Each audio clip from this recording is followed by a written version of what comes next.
আজিও সচলত বিভিন্ন দাবিত প্ৰতিবাদ সাব্যস্ত কৰে কেইবাটাও সংগঠনে এফালে শিলখাকুৰ উচ্ছেদিত প্ৰতিবাদী কাৰ্যসূচী ৰূপায়ণ কৰে আনফালে 108 মৃত্যুঞ্জয় সেৱাৰ কৰ্মচাৰীসকলেও প্ৰতিবাদী কাৰ্যসূচী ৰূপায়ণ কৰে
অন্যতম চুক্তি এটা আছিল যে আমি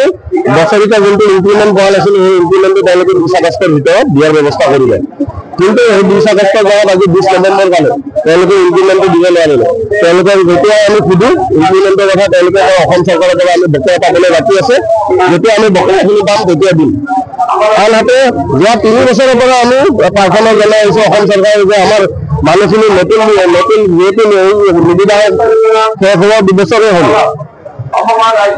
আমি যাতে নতুন নিবিদা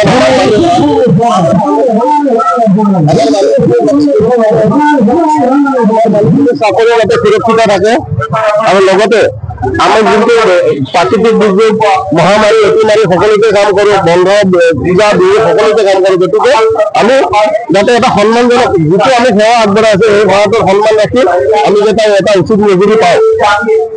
সেই লৈ পেলাই আমি বহুবাৰ স্মাৰকপত্ৰ প্ৰদান কৰিছোঁ মুখ্যমন্ত্ৰী মহোদয়কো লগ কৰিছে এম.এল.এ. মহোদয়কো লগ কৰিছে সকলোৱে আমাক আশ্বাস দি থলে কিন্তু